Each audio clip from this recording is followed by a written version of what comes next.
Everyone has something to share, and either wisdom, story, or logic. And it's clearly amazing to hear all the different missing links discovered by people, unique to their own journeys, and in how they have come to discover them. Together, we can help to build a bigger picture for a better future, for a brighter tomorrow. Let's stand united. Let's remove the veils, and let's create a new world together. Are you that missing link? Join Jesse Hale on the Missing Link Talk Show as he helps to unveil the mystery through the unique wisdom and store of others. 3, 2, 1. Welcome everybody here back to the Missing Link. Today we are excited to have someone who's a philosopher first, former chiropractor, real estate investor, photo, video production, music production, and exercise enthusiast, Arturo Mancheno. How are you doing today, brother? Great, thank you very much. It's good to have you here on the Missing Link. It's love inspiring new knowledge, and we try to do that with all the guests that we have here. So why don't you start off with telling us about yourself, about your journey, maybe what part of the world you grew up in, what part of the world you're in now, a little bit about, you know, your education, your background, anything that you want us to know about you, especially for anybody that's hearing you here for the first time today. Sure. Well, first I'd like to point out some very interesting synchronicities that I just noticed since like today, and that is you have the same birthday as my brother and are the same age. So we just celebrated yesterday. That's kind of interesting. Not only that, but this broadcast is number 333, and I usually don't look up numbers, but it's interesting. It mentions something about ascended masters teaching. So that's kind of funny. So a bit about myself. Let's see. I think it's important before, discussing some of the things I've found is part of that is my physical training, I guess. At a young age, I started working out.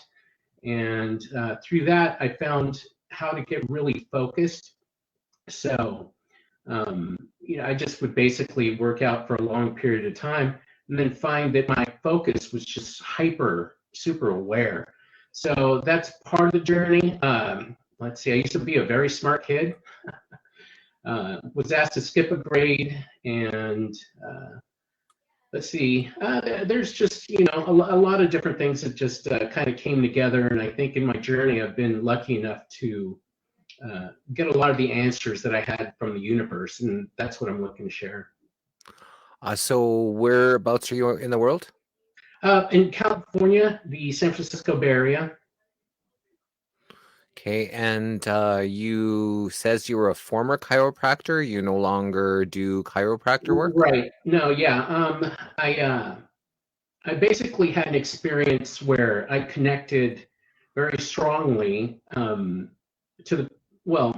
the point that I was able to manifest certain things very, very not believable is basically the way I would put it. Because if I heard someone say that they could do this or that, and I knew before I tapped into this, I thought I had a great grasp of what reality is. So I tapped into this, practiced it for 7 months, and I'm going to share a lot of the techniques that I found to be amazing, and the reason why I think it works. But I also learned what not to do, and I ended up I found out what not to do. So it's very powerful stuff that I'm going to share, and I'm going to incorporate, some of the science behind it. So I ended up not practicing like I had planned to. So, but that's the chiropractic thing.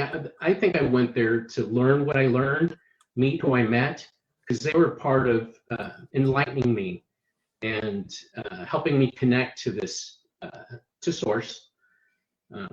So that's the chiropractic part. Real estate investment, my family's been in it. Every time, it's basically timing. So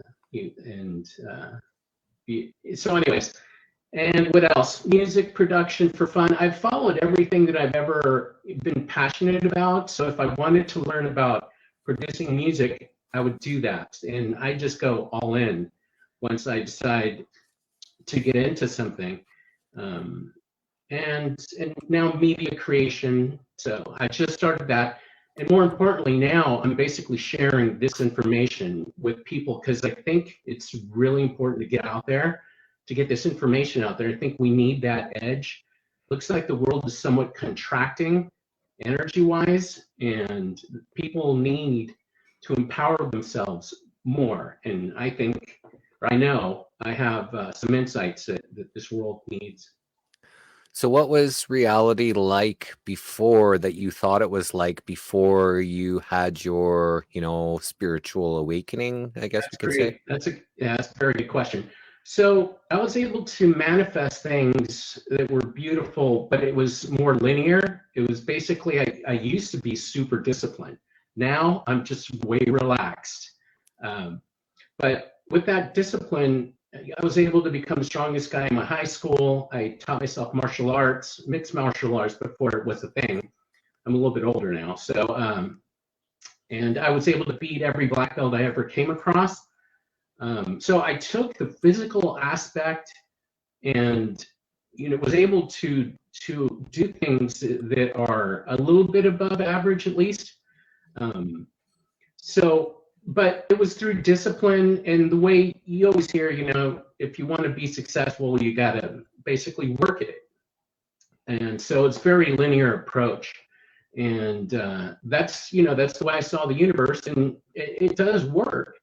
With discipline, you can do anything. You can learn an instrument, another language. It's just, sticking to it. And then once I connected, I realized it's really energy that you put into manifesting, intent. The more you can incorporate physical, emotional, even spiritual, the more you can harness those energies, the more likely you are to manifest what it is that you're focused on. And focus is one of the big keys. Desire, number one, to want to manifest something. There's no, replacement for actual desire. You can't just tell yourself, oh, I want to be a millionaire or I want to fall in love. You actually have to really want it. And then from there, know what to do in order to attract that. So was there any major event that happened to you that, to come to this realization that, things are more, manifestation than just hard work and linear? Well, okay. So one of the things that drives me ever since I was young was I had a question at about 13, and that was, why am I here? Like, what is this ride about? And I could never shake that. So that's been my driving force for the longest time.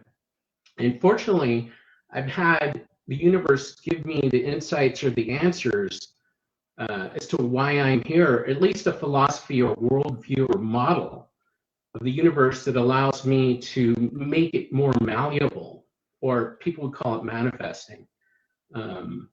So what was the question again? Was there any major event that happened for you to come to the, old reality to your new, Right. way of thinking? So it was basically just that question. And then I hit around 22, 23, I thought I gained enough knowledge. And, it's like I was a smart kid. And I thought, well, I wanted to emulate people like, let's say, Tesla, Einstein, Aristotle, Jesus, or Buddha, enlightened people. And I knew they just weren't smart. They had a connection to the universe where it revealed themselves, or the universe would reveal itself to them. So that's what I wanted to achieve. And I started to tap into this around 22, 23. And I was basically divined the information, because there's no way that I could have just, jumped into it, decided to want to connect, and then do everything that I did. And then, like, let's say, even years later, I was like, okay, I just did the impossible. I would like a linear explanation for this, because that's the way I think. I'd like, it's like the science is not there yet, but I'd like to know and be able to explain it to linear thinking people, how or why it might have worked. So, yeah, it was basically the question, and then I decided to ask the universe and got a bunch of answers. So, what's your basis to manifestation, and how could someone start to learn more on how to empower themselves more with this technique? So basically, it comes down to, I'll explain, the process of when I began to connect, and that was, I didn't want to start with all the ideas or preconceptions I had, because I know like every 5-10 years, there's a new understanding of the universe or how things work, and things get outdated. So I was like, let's just start with an empty cup. And I asked the universe, or I talked to myself, or talk to my higher self. You can say it many different ways. And the first question was, well, what am I? Very basic. And the answer was that all my body is an energy instrument that I use to perceive different energy forms around me. Your eyes pick up light waves, which, every color has a different frequency. Your ears pick up sound waves, molecular vibration traveling in the air until it hits your eardrum. Smell and taste are chemical. And the most important sense, I believe, and I'll explain a little bit why later, is your sense of your position, time, space, or proprioception.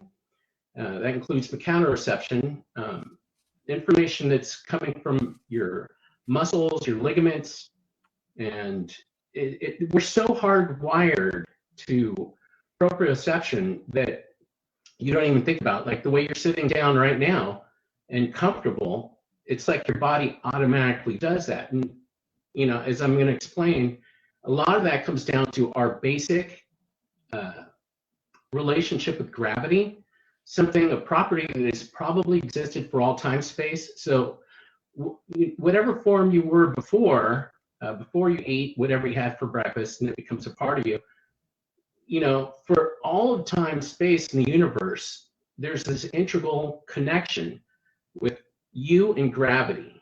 And like I said, it's so natural, you don't think about it. Well, so back to the energy instrument. So I thought, maybe if I take in more information through my senses, maybe I'll have a better understanding of how to interact with the universe. And I see the universe itself as an energy system. So, yeah, I wanted to tap into what was considered source. And I defined it myself because I couldn't find a good enough definition out there. It's like I was raised Catholic, and I remember being in church and asking the cross, Jesus, you created me, gave me this curiosity. I'm sure it's going to be okay if I, try to find out what's going on. And so I checked out a bunch of different churches, studied different religions. Buddhism, Taoism was real cool. Kabbalah, all that stuff.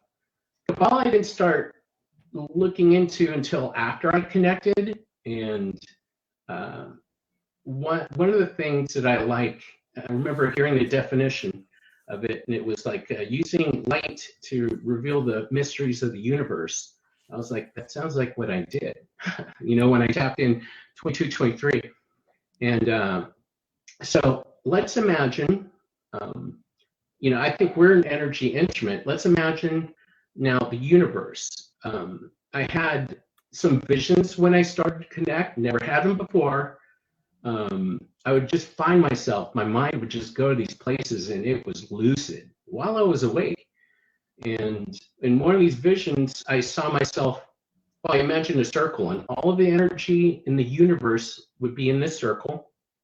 And then I found myself in the center of the circle, and I realized, first, for a split second, I'm like, why am I in the center? And then I realized, from center to the very top, and I say infinite top because I've worked on this, I like to be very specific, is what's possibly the only direct current in the universe, and everything else is frequency.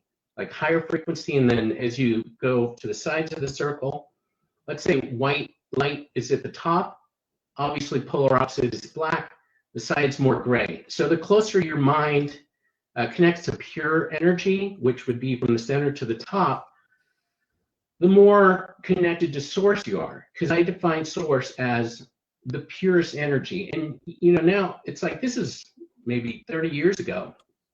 And now I hear more and more people refer to source as being pure. And if I were to use a word, to describe what I believe source is purity.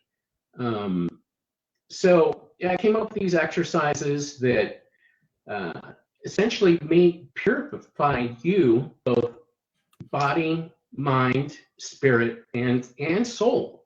It's like if you foster your spirit enough, you actually tap into soul. And I define soul myself as the instrument you were given to connect to source. So, I had to come up with my own definitions. And what's interesting is, the methodology that I use, the last time I practice it, which I rarely do, but I had a turnaround time of manifesting the same day, and I have it on Facebook. So I've used Facebook, interestingly enough. Oh, excuse me, my dogs are, I'm gonna have to be right back 1 second. Yeah, no worries. 1 second, I'll be right back. Yeah, no worries. What do you guys all think about manifestation? Are you guys using any manifestation techniques yourself? Maybe you could share. I'm going to ask him your question. Where do I see that question here? Sue wants to know, how do you manifest winning the Powerball? So maybe I'll ask him what he thinks about that. Okay, sorry about that. These little dogs. I love them, but let me grab one. Come here, kid. All right. They're the cause of the disruption. One of them. Sue's asking here, I want to learn how to manifest myself winning the Powerball.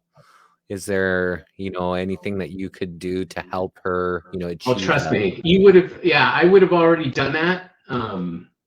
So, I mean, just like everything else, it has a thought, but Powerball, I don't know what kind of energy that is. You know what? I mean, I think right now it's actually high enough worth in throwing some money at. But the one time I did try to manifest money was 2012. I was in New York, and I was with, I wasn't married yet, but I was with my current wife. And I told her, for some reason, I'd like to manifest money for the first time. And I always leave it open as to where it comes from, but then I also add, and I want it to be good. I want to do good with it, so on and so forth. So it's like, it's not only that I want money. It's like I want it in the right way. Like, for example, I wouldn't want a family member to pass, and then I get this money. It's like I get the money, but something bad happened or something. So, don't doubt that you can manifest. Leave it open. So let the universe. Don't say, I'd like to get this money from so-and-so or from so-and-so. And within, I think it was a really short period of time, I was given a lot of money. Like, it was crazy. My wife has experienced some, I learned with her, I could open up energy for her to experience synchronicity. Like, I mentioned, just having this show, the number 333 came up, and then I don't usually look it up. It mentions being taught by ascended masters. And the funny thing is, on my Facebook page, I have Maestro, Ascended Master, and I find it kind of funny because really, I know you can ascend and descend. So it's like it's like exercise or fitness. You have to exercise and keep at it in order to be at a good high level. It's the same thing with consciousness. So anyway, yeah. I kind of answered, but yeah. Here we have Carrie. She's asking how to manifest removing all sickness out of the body. Oof. Everything has a thought, or frequency or vibration.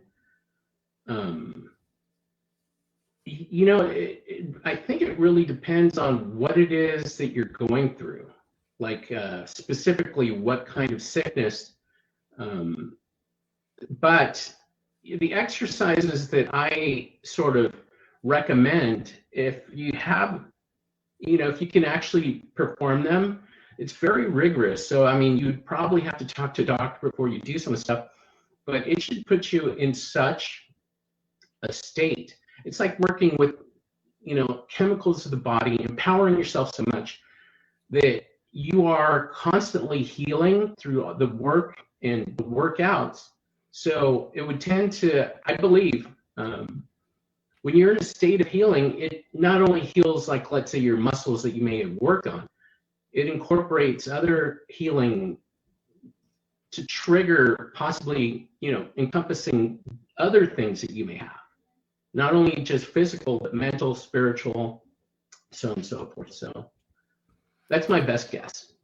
And she's saying cancer. So if it was specifically cancer, but there are things, you know, that, you know, above and beyond just the manifestation that you can do to get rid of cancer. And some of it's fasting, some of it's, you know, raw organic. There's different things CBD that, you oil, know, I hear. pardon? CBD oil? CBD Cannabis oil. oil? Well, it's Rick Simpson oil. So CBD oil is just a mild type of oil. So you have to have the CBD and the THC. It's got to be in high concentration. It's got to be working together. One works with the other. So Rick Simpson oil is really good to that. But the best way for anyone to, you know, cancer is, you know, we actually had Paul Lindertz on here, and he was talking about a lot of people that he's helped cancer with. It's suppressed energy and, you know, some kind of suppressed emotions, trauma. Once they start to deal with some of the other stuff, then the cancers and things go away. I've had, you know, a buddy that I had on here from, you know, junior high school. I was on the same hockey team with him, and he was given a short time to live, and he just he did a water fast for 30 days, and then he went raw organic, and, you know, he lost all his weight, and you know, all the cancers, everything just left all his body. He didn't do anything, didn't do any of the chemo, didn't do any of those other things, and you know, that was 10 years ago, and he was able to get rid of all that stuff. So, you know, part of, you know, a lot of sickness and disease, one is, you know, the suppressed energy, stuck energy, and then the other one is diet, right? You know, because they are overloading us with pesticides and chemicals and preservatives and all these different things that, you know, and even soy, there's, like, you know, genetic modified soy in almost everything. So you take salad dressing, and you like your salad dressing. Well, if it's soy based, then you're putting toxins into your body. So just changing your diet alone, and, you know, trying to deal with some suppressed energy usually helps. And then we had here, Craig says, how about manifesting love? Yeah, I actually have a video specifically on YouTube where I share my insights on manifesting love. That's actually, before I connected to Source at around 22, 23, I went, I guess you know, I'll just talk about some of the steps on there. I'm more detailed in the video I put out, but basically, so this is how I was able to tap into that in a very strong way. It's like unbelievable. I've had experiences that are just not believable. So first step is opening up your heart again to the universe and having trust and faith in it. As we get older, you know, you can experience like a bad relationship, whatever. It's natural for you to protect your heart, right? So what ends up happening is, whether you know it or not, you protect yourself, and you build these layers that prevent you from having the experience of allowing, you know, love to enter. So the way I did it specifically was I laid down in bed, had my hands up in a surrender position. You know, I've had a long time to think about this. And it was, let's see, the second relationship I ever had, which I thought was horrible. So I was like in this very vulnerable position. It was like, it had me even down to who I was. And if you're in that position, it's like, you don't want to be it. So anyways, so opening up. We hear some music playing. Yeah, I'm sorry. I had to broadcast on my phone instead of the GoPro, and that's my ringtone. I'm afraid to turn it off because I might lose feed. So that hopefully will just end soon here. Is it too loud or? No, I could still hear you. Okay, it's good. So that just stopped. So open yourself up, number one. And it's a very vulnerable process. You're opening up your heart. Position was laying down in surrender. And, I had just gotten out of a relationship that was horrible. But since the first relationship I had that didn't work out, I realized, well, wait a second. Love is the greatest experience you can have in this form. Why would I want to limit myself from that when I know it's the greatest experience you can have in this form? So just opened up, and then also I had the realization, I imagined, okay, if I meet this person, what kind of vibratory state or just how would I like to be? And I realized, well, preferably when I meet them, I would like to be the best version of myself possible. So part of that was working out. And so that, this later transfers to connecting to source because, it's working out to focus the mind.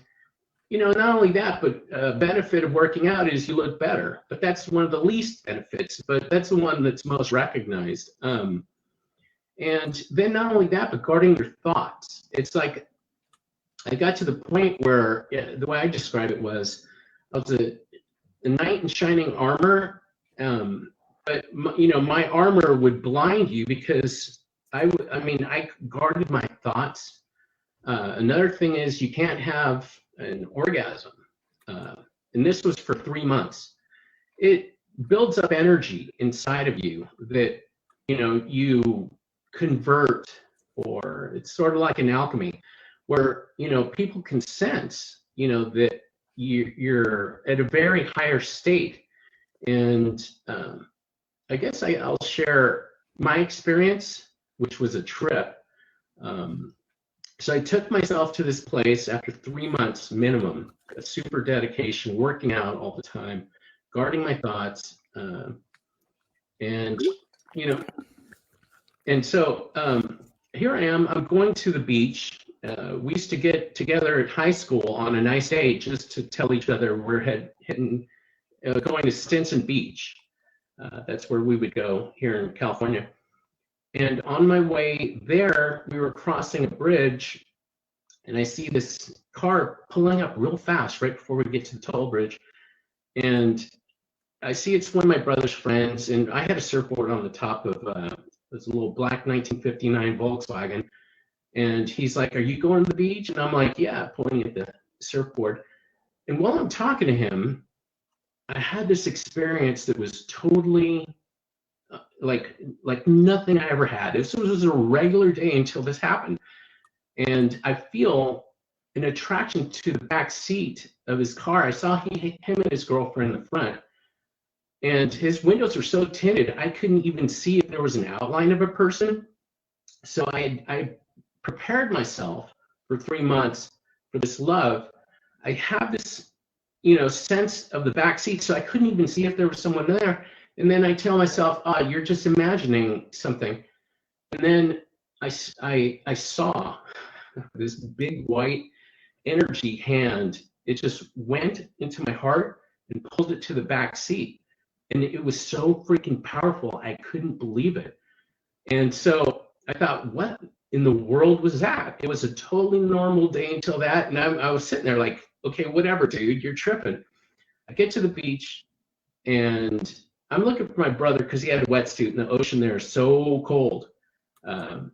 You couldn't get in there without a wetsuit. And I'm going north on the beach, and then I see this guy, and he has 2 girls with him. He's walking south. And I ask him, I go, "Have you seen my brother? Because he's got my wetsuit." And he's like, "No, we're actually looking for him too." And I'm like, "Did you actually really, look? Because I'm really looking for him." He's like, "Yeah." I'm like, "All right." And then he suggests that we hang out together. And me being the gentleman I was, I'm like, I'm going to give these people some space. But I knew at that moment that the other girl he was with was what I sensed in the back seat. And so I'm thinking I'm going to give him a little bit of space. So I put my towel, like a little bit away. And she ends up putting her towel right next to me. And the energy that I felt, it was intense. I'm going to tell you everything, and it's it's like it's a little funny, but what's amazing is she had this effect on me where I couldn't even control my primal sort of. She was beautiful. So yeah, I mean, physically, I started basically expressing excitement, the male nature, and I'm like, I can't believe this. I was used to dating, a lot of beautiful women. It's hard to imagine, but I used to be a good-looking young man. You have to have very good imagination. So, anyways, we ended up talking and connecting, and I couldn't even look at her because she stimulated me too much. And we ended up connecting and so what's interesting is it wasn't even love at first sight because I couldn't see her. I could sense her. That's next level. So yeah, there's a video, like I said, on my YouTube that specifically, goes into more detail on how to prepare, at least through my experience, for opening up. You have to make space. You have to open up energy. You have to become more vulnerable, and you really have to want it. It's like, until you understand or you believe that having, that kind of love is the most important thing that you can have, then, it's just not going to happen. You have to be more involved in what you want to manifest. Yeah, so that's my insight on that. So what happened with your brother's girlfriend and you? My brother, no, it was, what's that? My brother's girlfriend? Well, wasn't that the girl he was with your brother? She put the towel No, beside you? no, it was my brother's friend. Oh, friend. Yeah, he had his girlfriend, and her girlfriend's girlfriend is the one that I connected with. And did something magical happen from it? Well, yeah. We had this amazingly intense relationship. I could sense a lot of things. Even, it's like, I think I was too young and I didn't place it. So timing is so important, manifesting too. It's like we were too young and her parents moved away, but I could feel and sense things even.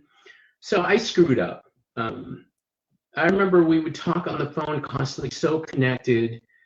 But I would hear her, she would cry every once in a while because we weren't together. And after a while, I'm like, I told myself, I was like, if you ever get to the point where you do more harm to her than good, you have to let her go, even if you want her. It's like that. They say if you really love someone, you put them in front of you. And even though it's like she was the one, my brilliant self was like, we're never going to break up, and I don't want her to suffer.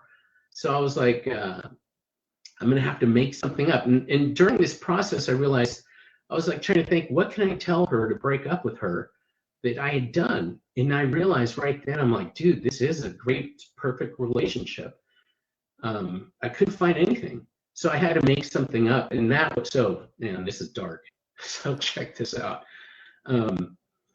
I essentially, so I had to come up with something to tell her to break up with her because I couldn't find anything that I had done. So I was like, okay, I'll just tell her I was cheating on her the whole time. And essentially, I was on the phone with her, and I remember I'm like, hon, I got to tell you something. I've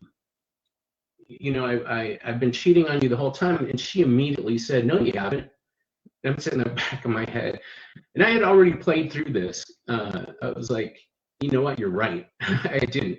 But automatically I knew I just had to repeat it with more intensity. And when I did repeat it, she started to cry, but it was a sound. It was just so powerful. Essentially, I felt the fabric of the universe itself tear. And I was like, what did I just do? So, yeah, I was too young, I guess, looking back. But then, I think the universe works out the way it should. Maybe something would have happened later that would have, destroyed my imagination or my perception of that relationship. Years later, I just called her up for the heck of it, and we were talking, and she tells me she's going to marry someone else, and my heart was broken. But I just said congratulations, whatever. But she told me, I always imagined you'd come and get me, and I was like, Jesus Christ, this sucks. Anyways, and then just one last time, years after that, just for some reason, I felt like calling her, getting hold of her. And I didn't have her number, but I remembered she had a friend here in the Bay Area, and I reach out to her friend, and then I get a call from this girl. Her name was Heather, and so I get a call. She's like, "How do you know I was in the Bay Area?" And with her friend, I was like, it's probably the connection. I didn't tell her this, but it's a connection I have with you. Anyway, so it's like I've been able to do things that are next level, but then I think wisdom and maturity, you need that as well. She'll always be a strong memory, and learning how to connect in that sense with love. I took that and I realized, that a lot of the things that I did to manifest the love, to connect to source, the working out, the visualization, all of those techniques, I used again. And yeah, so it's a different relationship. It's a relationship with the universe. So anyways. My thoughts were, at any time, did you ever think about maybe being honest with her? And then, Sue says, why did you dump her in the first place? If well, it's because she would, like I said, we talk on the phone, and I'd hear her cry, and it got, I thought, well, this isn't healthy. We're not together. I was like faithful to her for about, I think we were apart 2 or 3 years.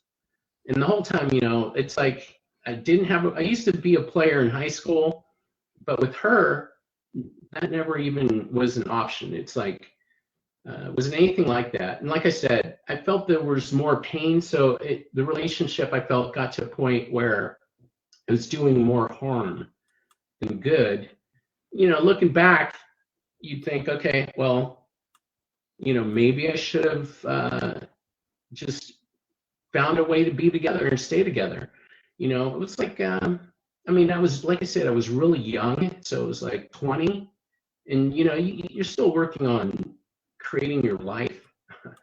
And, I wanted to go to chiropractic college. So it was like, I had goals, and so did she.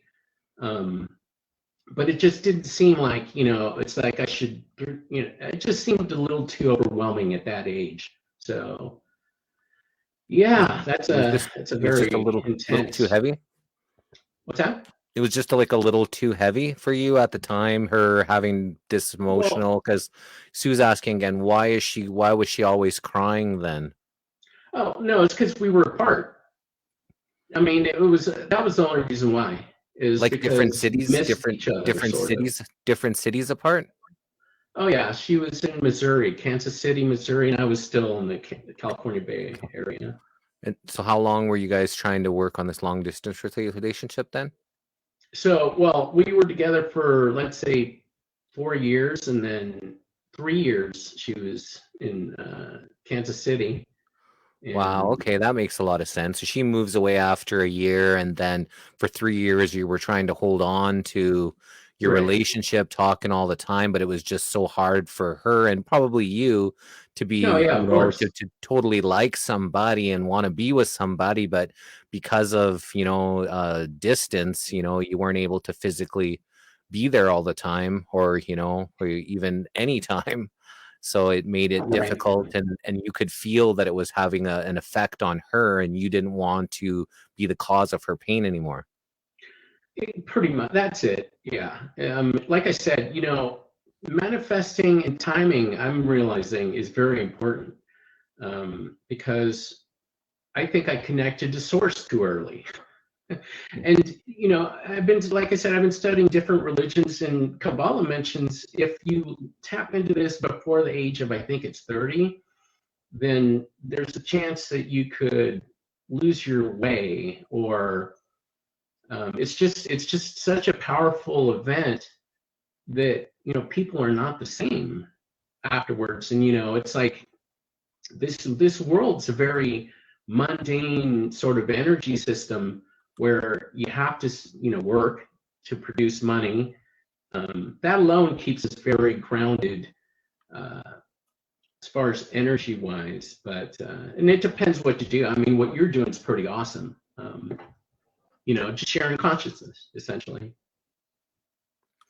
Yeah, we're just trying to educate anybody that's willing to listen. I think knowledge is power, and the more power we have as a collective, then, the less power these parasitic scumbags that want Right. to rule over us have. So, it's really important that we, educate as many people that, like I said, is willing to listen. I guess we're still on, your ex girlfriend here. Sue says she I've got probably so still. much information to share about my philosophy of the universe that I'll take this question, and then Well, we this should. isn't really a question, but she says she Sure. probably still loves you and just settled for marrying someone else, probably still crying over you. And then Vicky says, I think I gave up my soulmate 40 years ago. Man, was I stupid. So, this does happen, but let's I've move heard on that. Eula, with what you wanted to share about unlocking the secrets of the universe. Yeah. So, okay, our bodies are energy instruments. We were given to perceive different energy forms around us, and the universe itself is an energy system. I define source as the line from the center to the very top, pure energy. So, and information has come to me since then. Let's start talking about some of this, some of the theories of as to why I think some of this stuff works. I came across something years ago, like about 30 years ago, something called neurogenesis. So prolonged exercise creates new neurons. And when I first studied neurology, they told us and everyone else that the nerves that you have in your central nervous system, whether it's your brain or your spinal cord, uh, that's all you have the rest of your life. And let's say you drink a beer, you kill off 500 brain cells, you'll never get back. It's what they used to tell us. Well, as it turns out, neurogenesis means new creation of neurons. With prolonged exercise, you create new neurons in a part of the brain that's responsible for learning and memory. It's the hippocampus. And so this is the information I got after connecting. It's like first I was divined the information. I knew, so I want to connect to source and have the insights that like Tesla or the greatest minds ever is what I wanted. And I was shown a window that is just, I mean, seriously, it was the most amazing thing that I had tapped into. It was like, so I figured, okay, mass, gravity. I was thinking, okay, the more you play with gravity, there's a part of the brain that's called the reticular activating system. And so when you fire off your extensor muscles, it requires activation of the reticular activating system. Now, a lot of motivational speakers nowadays, they've been referring to this part of the brain, but they all parrot each other because I'm pretty sure it was just one person that came up with this and they go, it's responsible for like pattern recognition, arousal, awareness, consciousness is in there. I mean, it's involved with consciousness. And so there's the mind aspect that all the motivational speakers would repeat about. The arousal, awareness, focus being another one. And like I said, I came across the right people, and I had this friend who was in this neurological program when I was going through chiropractic school, and I'd hear them talk, the guys going through this program, and it will always sound very interesting, very energetic. And I pulled him aside one day and I said, what's the coolest thing you've learned? And he mentions this part of the brain, reticular activating system, years ago. It's still cutting edge information now. And he's telling me, the arousal, awareness, focus. And then he says it's also responsible for your extensor muscles, or anti-gravity muscles, the way I call it, right? So if you notice, it's like whenever people are praying, they'll put their hands up and, look up. That's against the lines of gravity.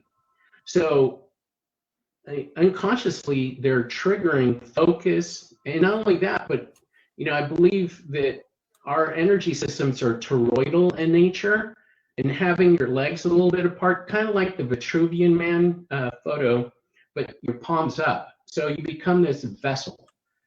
You're opening up to this energy, and you're firing off your extensor muscles, which I figured reversing engineering, not only, it's like the mental components, again, arousal, awareness, focus, consciousness. But when he told me it's also responsible for extensor muscles, and then he gave me this example. He's like, a fetus, and by the way, congratulations on your kid too. So a baby. Thank you. We just publicly announced that yesterday, right, on a Facebook Live, and we were really excited to do that, but we wanted to wait until about the 12-week mark, so we used my born day as a day, kind of as a birthday gift, and a way to just kind of share that with people. So yeah, very, very excited about this awesome, new time in life. That's beautiful. Congratulations, seriously. Thanks, brother. So he tells me, okay, when you're young, you're in a fetus position, you're kind of hunched over, and then as you get older, you become erect and walk. You stand up straight. And as you get older again, you have the tendency to hunch over, and the mind declines with it. So I thought that was very interesting, and so I reverse engineered it, and I came out with a workout where, let me go to manifesting, okay? One of the best traits you can exhibit, or states to be in, is in super focused awareness. And there's a 3-hour workout I came out with where I could manifest anything, basically, pretty much anything, things that are possibly, really not possible. It's like, so essentially 2 hours of working out just to focus the mind. And I've seen a CA paper, which actually one of our mutual Facebook friends, she had mentioned, to put me on because I had quoted a CIA paper on holographic nature of the universe, and how focus is the most important aspect to attain in order to make basically the universe more malleable. So 2 hours of working out intensely just to get the mind super focused and aware. And I believe what happens too is you push yourself so far, and this is intense, that your brain gets tired of telling yourself to do things, physically, and then you go from particle state, which is the material world, to a flow state, because it starts to let go, and you tap into your subconscious. In essence, you're kind of putting yourself in a trance, so you're more open to flow. And the workout changes from primal, that's when you want to get rid of your stress the first 2 hours, because everyone has stressors in their life. So it's sort of like you're setting up the perfect biochemical setup in your body. You're building up endorphins, getting the right amount of cortisol, and a lot of it's an infinite cascade of events. So you start to feel good, and eventually you take yourself to a place of bliss. So first is a physical. There I have, I call them different doors. And I could just go on just through the physical, what, important things. I mean, you're sending so much information from your position time space to your brain, and it's all electrical. All your senses, your eyes, your ears, all of that's converted into real electricity, through your nerves. And all that's like, basically, it's like turning up a dimmer switch on your body, or to your brain. When you exercise, you're sending in so much extra information. You're super saturating your brain through the reticular activating system, becoming more focused, more aware. And so that's the physical. Now, what do you do with this focus? This is where, these insights, are important. Well, I'm like, okay, I want to tap into source itself, and I define source as pure energy from the very center of a circle to the very top, possibly direct current, everything else being a frequency, purity nature. So the workout changes from purely physical primal to now you're so focused, that you can come up with the visualization of this purity.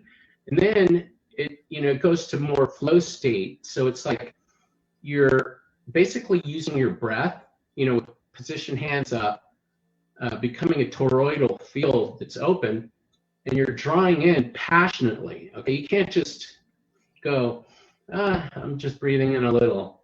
No, you actually have to, it's the amount of energy that you're putting into your system. You want to, like really breathe this in passionately, and then imagine breathing in white light in that white light is what I call the God particle. Or as a friend put it, Jedis had midi-chloridians, high amount. And I thought that was funny because it's a similar concept. The more midi-chloridians, or chlorians, one of those two, a Jedi has, the more powerful they are. So it's the same thing. It's a visualization technique once you're super focused. What else would you want to invite inside of you aside from the greatest energy possible? And I imagined, packing that into the infinite amount of space within your atoms. So with each breath, you're taking in this energy and then exhaling anything else out. Initially, I would say exhaling negativity, but after practicing, after a while, it's like you don't, anything other than that energy is less than. And so after 3 days of practicing, I'd had already a lot of natural highs in my life when I was super disciplined and doing things linear, whether it was feeling great from winning a sport, relationships that were, amazing, or, anything. The way to describe where you want to take yourself is this way. And that is, you'll know you're there when you feel this power coursing through you. And that's what's interesting is, having had a lot of natural highs, this was so like unlike anything else. It was like 3 days of practicing these workouts. And I remember looking at my hands going, what is this? The hair on my arms was raised, and on my neck. I'm like, I feel like I can do anything. And the second thought was, I feel like I can do anything. And so I thought, okay, well, test yourself if you can do anything. And I thought, okay, I want to fly. And immediately, because it's all based on physics and gravity and all that. I'm like, dude, come on, get a grip. So I thought, okay, what would other people find impossible to do? And so I was like, it was only 22, 23. I thought, well, become younger. That's like the ultimate, it's like what people imagine is the ultimate thing. And so there was no reason for me to become younger at that age, but I'm like, okay, let's try. And that involved opening up the heart. And I realized, well, okay, so what is it that I need to do to get there? And I would think about it during these workout periods. And I was like, oh, well, you got to open up your heart because younger people are more receptive and open to the potential for things.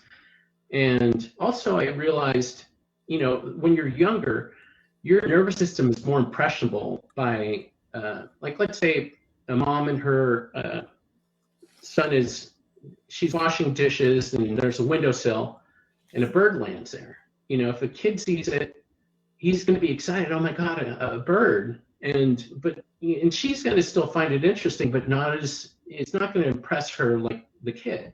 It's because it's a new experience. So I would breathe in, I would open up my heart. It was more heart, and then just breathe in this youth. Within 3 days, only 3 days, it was 3 days of practice to realize, I had this power, and then 3 days of focusing, opening my heart, so this is what's really, really, really cool. I was always sent people to verify what I was doing. They had no idea I was doing these exercises. And so it was in the morning, right before class, and this chiropractic student, but the thing is, I felt like I was glowing. I was in bliss. And this guy makes a beeline towards me. He was another student. Renee Alexander was his name. And he goes, "Art, you're getting younger every single day." And I go, "I know." So, and then I just moved on to the next thing. It was like I tapped into this stuff. And then I did a couple other impossible things. And so yeah, it's like, it's really amazing. I think part of it's neurogenesis. Let me explain a little bit of that. You create these new neurons, and they're not like the neurons that you have, the regular ones already, a part of you, which are already programmed. These new neurons are more excitable. This is very important to know. These are things that most people don't know. It's like, not only are you creating new neurons, these are more excitable. That means not only that, but, it's like, let's say muscle cells, you work out, innately, your body knows what to do with them. It'll put the muscle cell along the greatest lines of resistance of force. Well, what's going to happen with brain cells? They're made to think. So whatever it is that you set your mind to, manifesting, goals, whatever, this little brain cell that's new, and a lot of them, basically you create them through prolonged exercise. They say 80% of them get pruned off.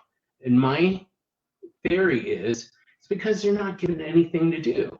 So if you combine exercising, I would say the most simple thing is, just focus on something that you want to attract during 45 minutes of exercise. And that's just minimal.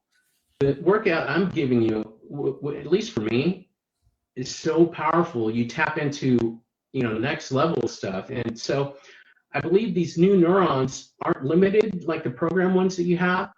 And you could tell them to do things that are impossible, like become younger or something like that. And they're not going to say, well, that's not possible. That's just unreal. They're going to try to manifest exactly what you're telling them to do. So yeah, that's what I think I tapped into. There has to be a lot more than just that. And you have to have the ability to know how to tap into thoughts or frequency. It's like, I think we work like a radio station antenna, where the workout, sends all this information to your brain through the reticular activating system. It's like the dimmer switch. You're turning it on. So radio stations, the more power they have, the longer distance they broadcast. So let's say a radio station in San Francisco, you're listening to it, you're heading, further away, you can keep that station clear reception for a longer period of time. So that's also sets up for you to have a greater effect on your surroundings, on this energy system that we're in. So you're broadcasting strongly. The next is the frequency itself, the radio station number. You want to be, like, let's say if it's 97.3, you don't want to be on 97.4, you want to be on 97.3. So it's a frequency too. And then the focus allows you to stay there. Yeah, so does anyone have any questions about any of that so far? Well, I know there was a question earlier. Someone said, and I think you were talking about the gravity, and they were just wondering about what your thoughts were on the Earth being flat. Well, I don't know if you know this, but I have this ongoing. I find it funny because I love everyone. I think everyone's at different consciousness levels, and like you said, it's a collective consciousness thing. So I have thought about it a lot, and I think there's two camps that would make someone think the Earth is flat. One is a religious base, and I think they're more innocent. Essentially, they take a lot of things in the Bible more literal, and so there's that camp, and then there's the camp that learned about conspiracies online through YouTube. And what's interesting is these ideas of flat Earth are very intricate. So, for example, they mention a lot of physics, but they're always neglecting to mention one thing that puts it all together. It's like like one of the beliefs. I think it's like 8 inches square mile, so you shouldn't be able to see a certain distance. But that formula is actually not for a round or spheroid object. That's for a parabola, which is more curved, right? So that 8 inches per square mile is actually not what you want to use to determine how far you should see. And so this is my answer as to if you really want to know. There's a YouTube channel. This teacher. He's actually really good. He's way abrasive when it comes to flat Earth. He had some debate with some flat earthers, and they bring up stuff, and then he'd explain it using physics as to why that's not correct, or just down the line a bunch of things, and he breaks it down really well. So a lot of people like to bag on education and say, oh, you're programmed. The truth is, your mind could be just as curious and doubt things, even more so with education. It's like your mind isn't going to question less. No, if your mind is inquisitive and you really want to know, a truth seeker, then more education is actually better. I argue anyway.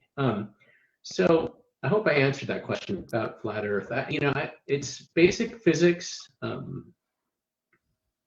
and yeah, it's really intricate. It's almost like there are trolls that create these ideas and concepts where they'll say a lot of information that sounds right intuitively, but it's always missing one key element, that brings the concept all together. So this guy, Professor Dave, on YouTube, physics, flat Earth, if you search that, there's some videos that come up, and I recommend that.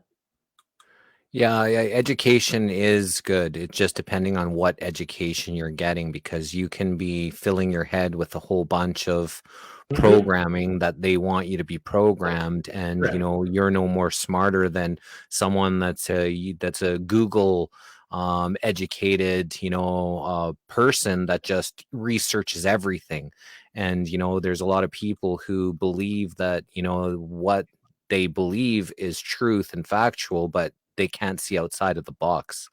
And you could know the box inside and out, you could rewrite the box, you could recite it by memory, but you're no more smarter than someone who's got a wide range of some things that are outside of the box. And when it comes to the flat Earth or the round Earth, there's so much. Like, I've researched so much in my life that I have no idea what the shape of the Earth is. I ain't saying it's flat, I ain't saying it's round. All I know is the round Earth model comes with lots of lies. The round Earth model, NASA, comes with lots of deception, things that doesn't make any sense. Why they would want to deceive so much if that's that's the truth, So let me ask and you something, like, an honest case. sure. So what would you say just, you know, I'm curious, what would you say is deceptive about the round Earth model? The entire thing, like a spinning ball floating through space. If you realistically look at a spinning ball spinning that's Right. going through space and No, going right. No, around the right. sun, how would the stars be in the exact same place if we're going around this whole So thing? check this out here, That makes because no sense yeah, to me at all. this is a rabbit hole you could keep going down. Like I said, the best thing to do is check out Professor Dave's videos on flat Earth, and he'll break it down, you know, down the line, and you know, be open to it. I mean, you don't even have to be open to it. Just listen to the information, and he'll explain why everything, you know, all the questions that flat earthers have. Um, so yeah. Anyway, so another topic, because that one's definitely, you know, like I said, a rabbit hole that just keeps going. But like I said, when it comes to, you know, NASA and them No, right. Well, deceiving us NASA's in, different. NASA's but again, that the whole, you know, the space model, the, you know, they came in like the 50s. Before that, everything was flat. That's what they taught as flat. So I think it was before the 40s or 50s. That was kind of the whole model of things. And, you know, all of a sudden Roswell and space, and now things like, if you look at text from 100 years ago, they didn't talk about a spinning ball floating through space, right? So that kind of all came well, they had after. limitations on travel too, but no, And like, yeah, for sure, they had flat Earth maps essentially for a long time. yeah, and I saw a Buddhist map from like the 1400s that showed that there's more land beyond what they teach us and tell us. You know, there's other lands that are inside of us, like whether it's on the other side of the ice wall or whatever it is.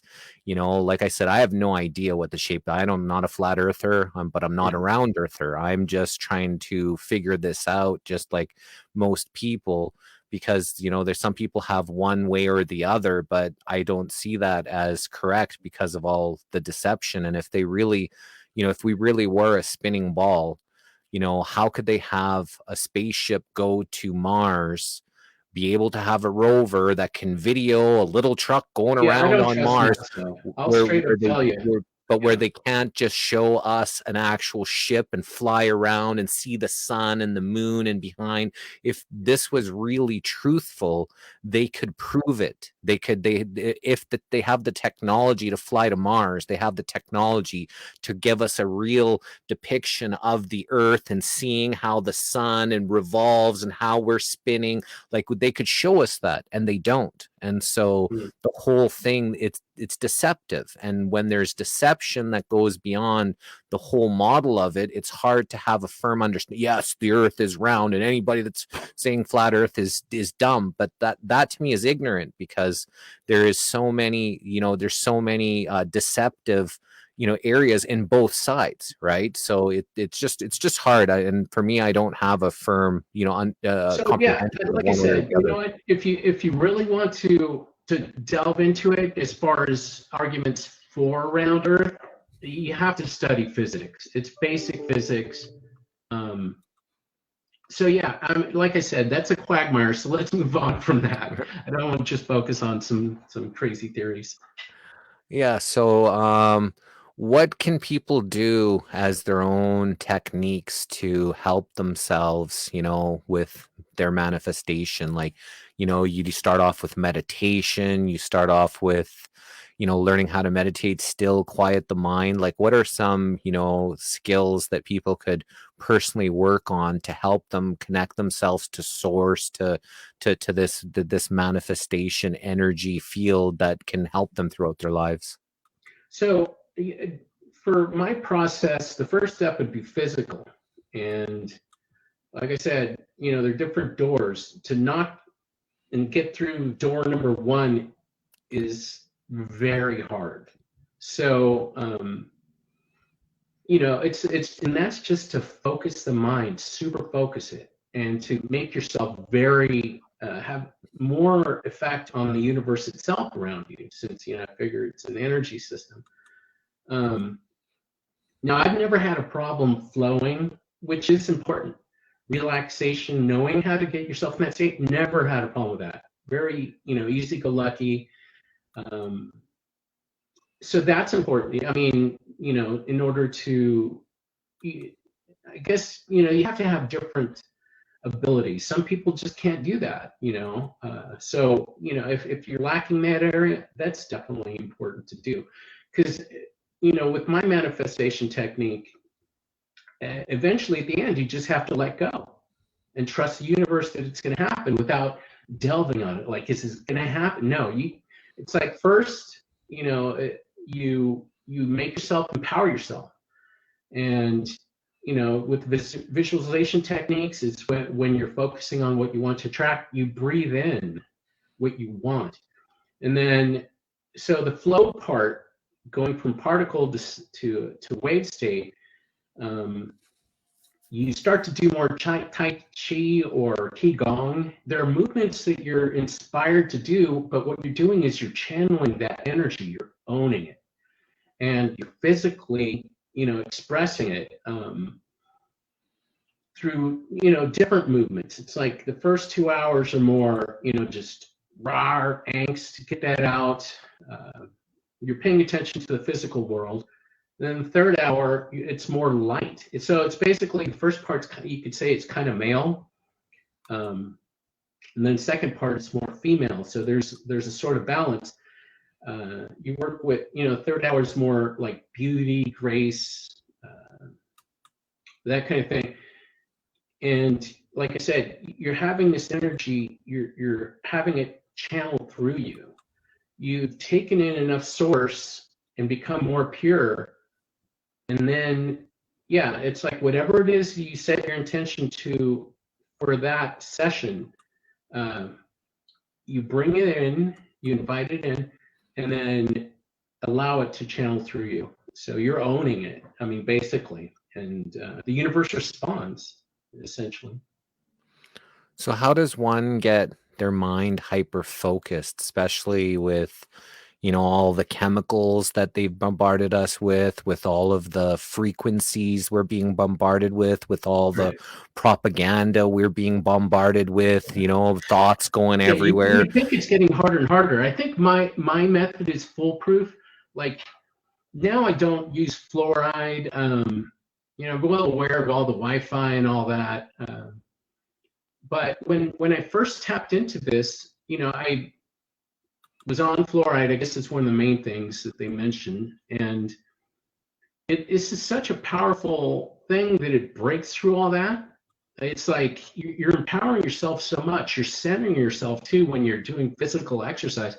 Like I said, I could go on for hours just on the physical part. But it's just as important throughout this process. You have to invoke your heart. So when you're doing the breathing exercises, you're opening up your heart. You've already harnessed the mind through focus, and it's the exercise through your reticular activating system in the brainstem. It's like one of the first parts of your brain that was developed with the reticular activating system. So it's very important. And so that's how you become super focused. The 2 hours of working out initially are just for focus. And then the third hour is where you start doing visualization techniques, using your breath, opening up your heart, involving emotion and passion. Like I said, the more systems that you could bring into your practice, and then movement. It's like all of these things coming together. It's an energy system. The more you invest in energy, the more you're going to get out. And it's like before, like I said, discipline did it, but that's linear. It's like if I wanted to be better at let's say a certain sport, you have to practice it. With the new realization of, well, what's interesting is I could put in energy of movement visualization and let's say accomplish something that you wouldn't really associate. It's like, let's say if you want to be successful at work, you work harder, et cetera, at whatever it is you do. But that's the linear approach. The other approach is you imagine, what it is that you want, and you put in energy not through actual work at that location or whatever it is you're doing, but with the universe, and then it manifests through work. So it's an interesting thing. It's like what you want to manifest. Yeah, it's like it's basically it's just way more open a system and not as boxed in. So yeah. Anyway, I hope What I'm being clear there. Yeah, what about these parasitic scumbags that want to control over all of us? Ouch. They're using these manifestation techniques. They're using a lot of these different things. There's lots of witchcraft, sorcery, black magic. They're Right. using these techniques that they've hidden away from humanity to use that against us. So where does the balance when you're manifesting opposed to other people manifesting doom and gloom? Is there a balance? Is there, if you're manifesting in the light, has a lot more power over this dark magic? Like, maybe if you can talk a little bit about, because there are people that are manifesting doom and they're controlling the money, and we can see the earth is on a crash collision course for destruction if, people don't stop them. So, do we need enough people to start manifesting their reign to end for it to end, and for us to, come into this, glorious time of unity where people are working together instead of, trying to take from everyone else? No, it's a very powerful question because like you mentioned before, collective consciousness. Now, I share a lot of information as far as politics and economics, and so when I first tapped in, I'm glad I tapped into Source before I started studying politics and economics, because it is such a dark path. The more you study it, the more you realize how things are screwed, how everything's contrived, so on and so forth. So the best advice I have is, I think one of the best quotes is, and if you want to change the system, I think it was Einstein, is you focus on the new. Now, so basically, yeah, instead of focusing on all that, don't allow your energy to be taken. That's their greatest power. Is, yeah, they have a lot of power on the physical plane, but what we're trying to tap into is way more powerful. Not only that, but I mean, what can you do as an individual? The most important thing is to maximize the power that you have. And like I said, it makes the universe more malleable. So you can create your own little bubble of reality within this other reality. That's one of the most important things, to realize is, while, things could be falling apart. And I think, this experience is meant to draw you out of yourself. It's like, oh, okay, well, things are really, and they are going south. It's like, this is trippy. It was around 2019, and I'm very sensitive to energy. One of the side effects from having connected so strongly is I can sense things. Like, I've been able to do stuff that I never imagined. Like, for example, I was wondering years later, can I manifest tapping into stocks? And I predicted my first stock went up 40% within the next trading day. That's a fast turnaround time. Or let's see, synchronicity is a big thing that, I start tapping into afterwards. So, I mean, really, you got to focus on what you want to create. Do not deviate from that. Yes, all this other stuff is happening. So the most important thing is what we're doing right now, sharing information of this nature. Another thing, whenever I discuss what they're doing, it's like I always put in the back of my head, and I hope they fail. It's like, if I think they're, like, for example, I believe they're using things that are rationally good to not, want to happen. Like, for example, if there's this climate issue, and we really are having a negative effect, obviously you want to be on the side of, caution and not screw the planet up. But it seems like they'll use something that is like, climate change or whatever, for their own nefarious purposes, like to take rights away, is what I see a lot lately. More and more, it seems like they're taking away our autonomy as far as medical information, rights. You lose control of your own body and what goes in it. Or, for example, here in the United States, where are you located at anyway? I'm just in Alberta, Canada, just above cool. Montana. So, we have the abortion rights issue. So it's like, it's just this, it's going south. It's all contrived. I think they want social unrest. But so, I mean, all you do is set your intention. It's like, if you really think they want to create social unrest, just say, and they will fail. You want to become also as independent from the grid or the system itself as possible. So, like, for example, since 2019, I've been learning how to grow food. We're fortunate enough that we got solar system with batteries. We have an electric car. I'm in California. We're screwed. This is like, I think, ground zero in the United States. They try to implement things a little too quickly, I think. I think it's dumb to just completely try to get off, let's say, petroleum. We're going to have issues. I know it's like you can see these things coming. So, honestly, you have to prepare on the physical plane. So I would recommend, one of the greatest things you can do is just start learning how to grow food. But the thing is, you got to get others to do it too, because I don't think you could ever grow enough food, for yourself. It has to be a neighborhood thing. Well, even though you grew enough food, but if nobody around you grew food, then Right. If there's no food, where are they going to go? They're going to be going to your house for food when they can't find any food.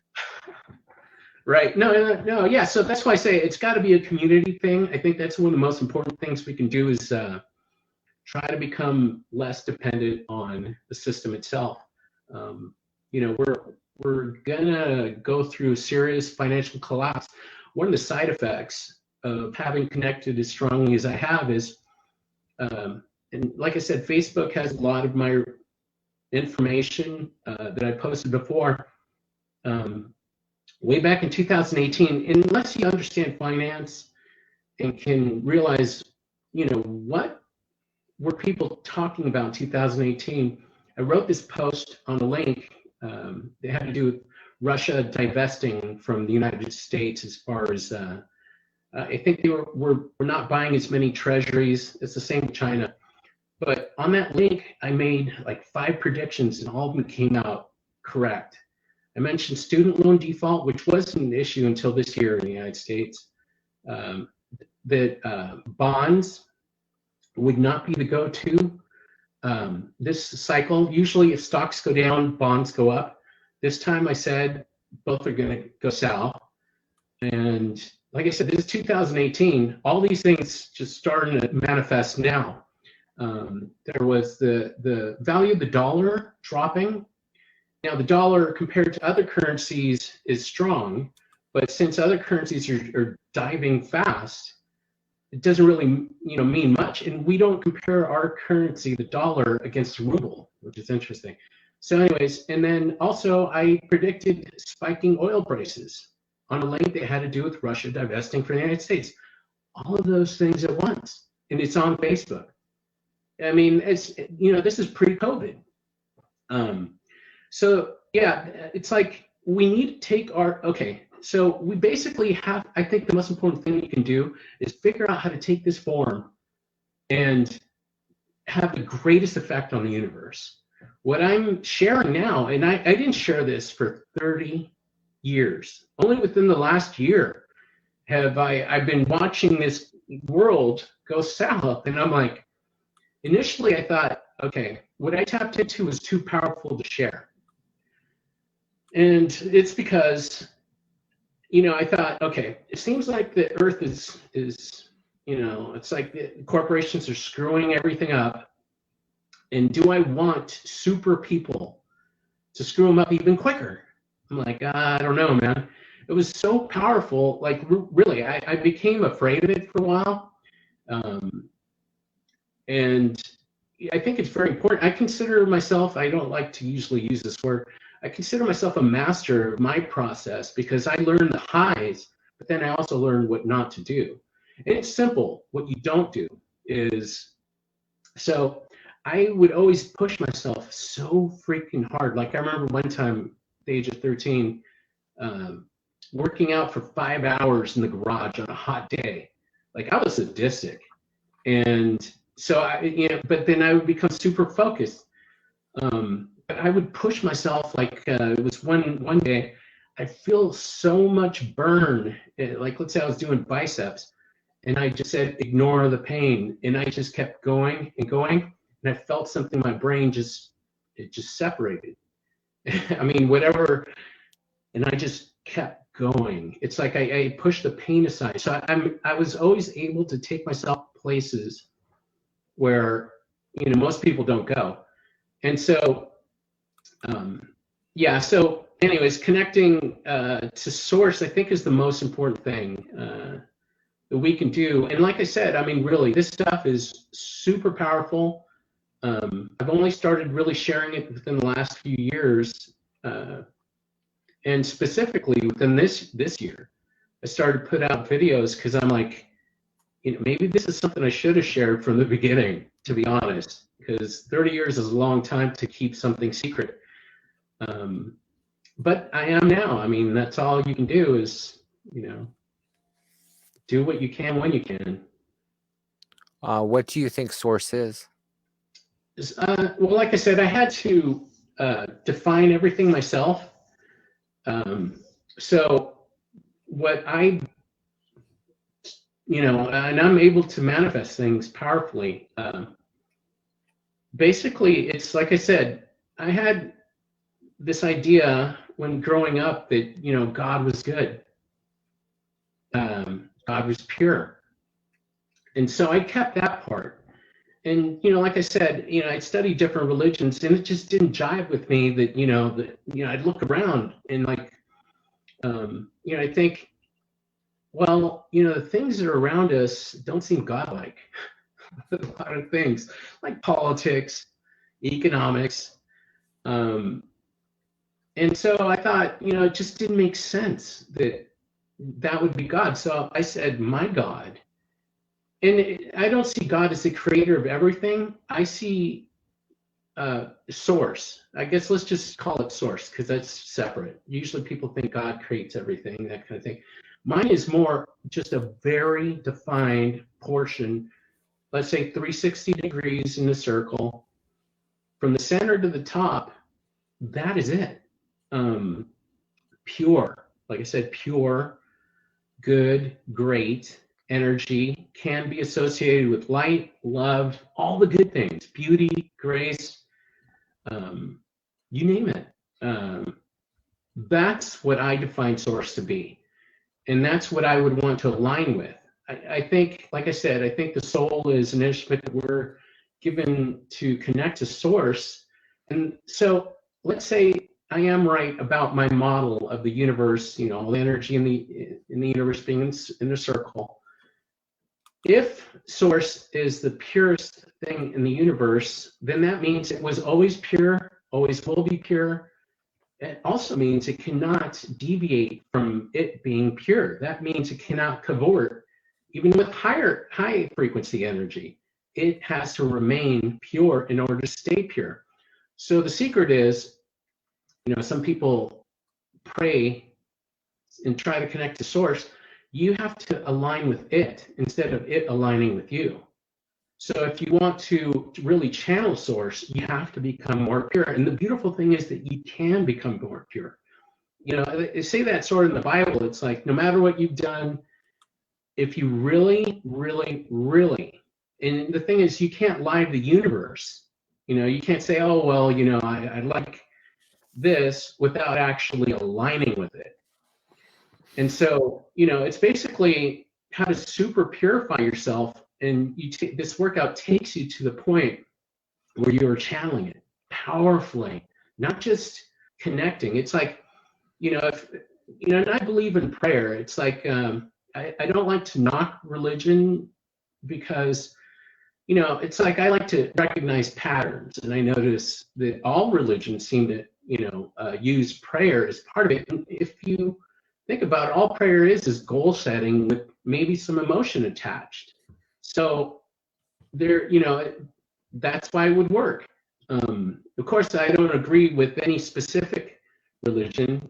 So yeah, source, pure energy. It's all energy. You just have to align or know how to align, and the focus allows you to go there. It's like with each breath you take in, you imagine connecting straight from yourself against the lines of gravity as you're looking up. Breathe it in powerfully into the infinite amount of space inside your atoms, and then exhale anything else. You keep repeating that. The second time you're so focused, the technique I would use is, in order to align powerfully again, in order to take in this energy again, I would imagine the pure within the pure. So, there are exercises that make you hone in specifically even more on taking in this energy. And it becomes more part of you. Whether you want to call it entanglement, a physics property, or whatever, it's like you are exercising,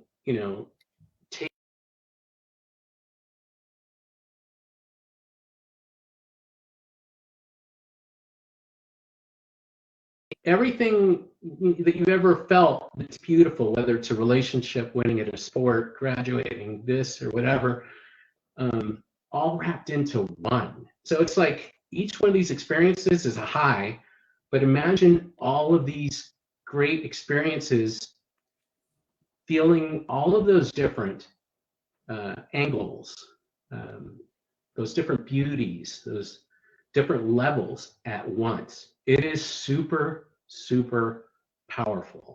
I mean, it really is. So yeah.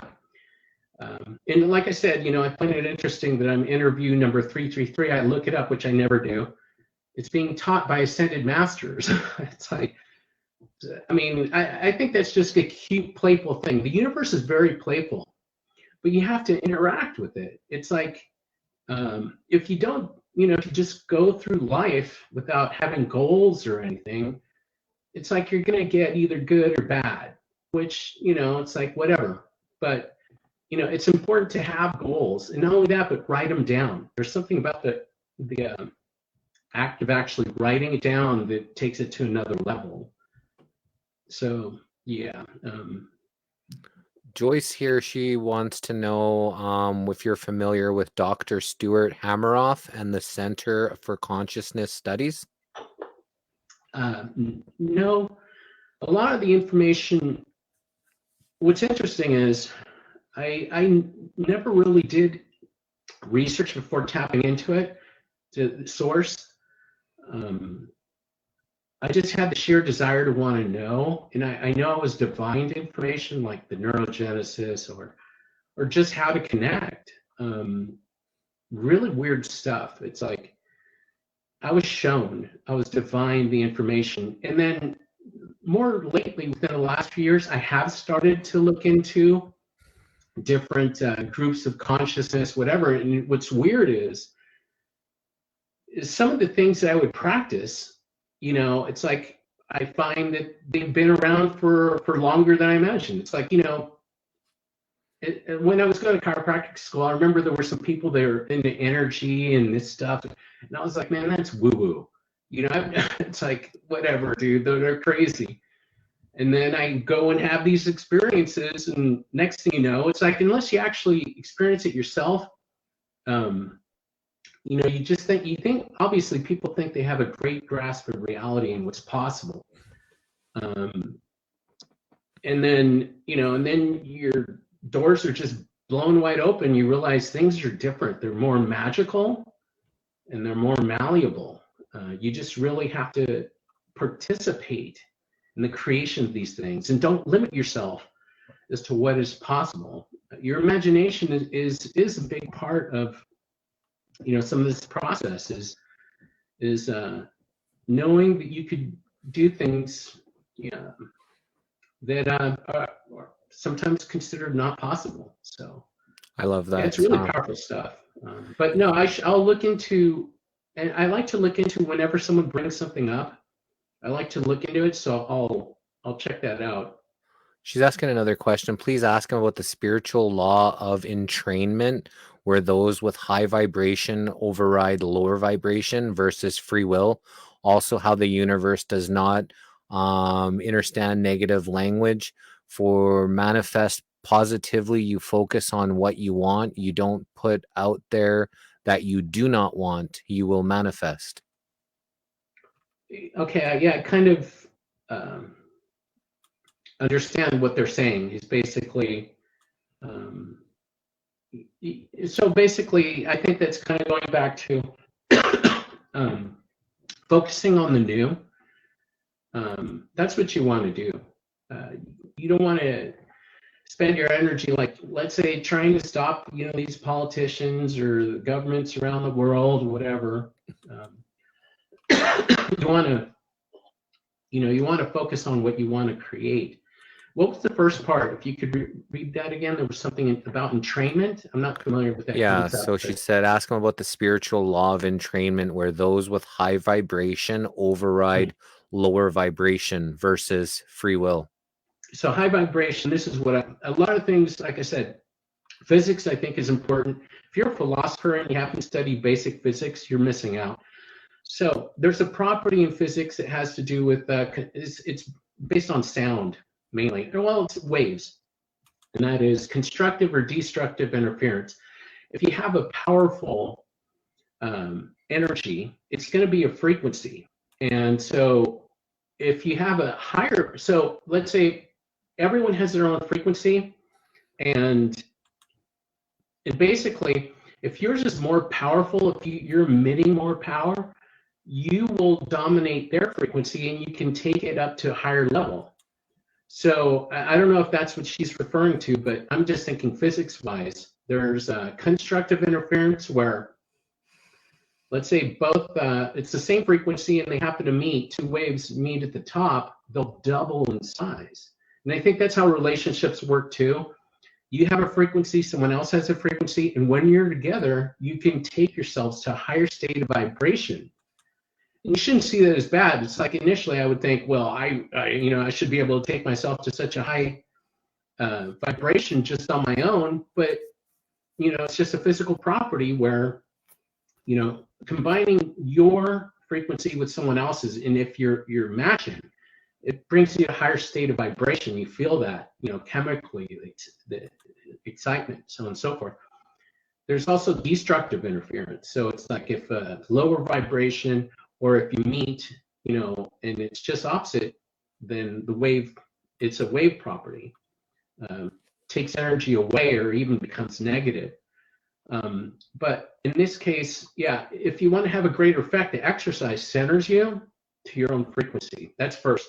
Before you can expand and take in other things, new things, you want to first connect to self powerfully.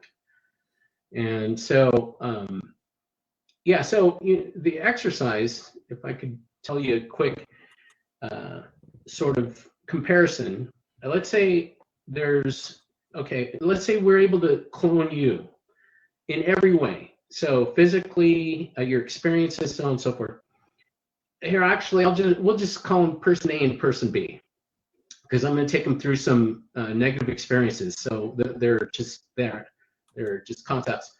So the only difference between person A and person B is one day person A exercises in the morning. Person B doesn't. They're exact, replicas of each other physically, every experience. So they're having breakfast and they spill hot coffee on themselves. Well, okay, they have to change their pants before they go to work. Fine. On the way to work, they get a flat tire. So already, it's like these are a couple negative experiences. Person B is starting to actually be more pulled out of their centeredness. They're more affected by environmental, circumstances. They get to work and they find out that they're fired. So, I mean, this is a really bad day now at this point. And person A is thinking, just because they had exercised, they have more endorphins going through their body, they got more blood flow and oxygen to their brain, so more nutrients. Their mind is a little more agile, so they're thinking already, well, I didn't like this job anyway. This is my opportunity to look into this, which I've really wanted to do. Whereas person B is more like, oh my God, what am I going to do now? How am I going to make my house payments? Whatever. And then on the way home, they get a phone call and they broke up with their wife or whatever. Their wife wants a divorce. Person A is like, okay, obviously shitty, but that wasn't the best relationship anyway. So they're starting anew. Person B is ready to just off themselves.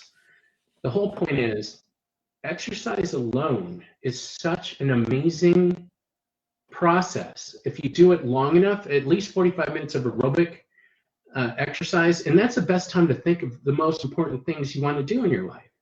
Whether it's take on a new job, a new relationship, some major change in your life, you want your brain to be focused and working quickly. It's like how epiphanies work.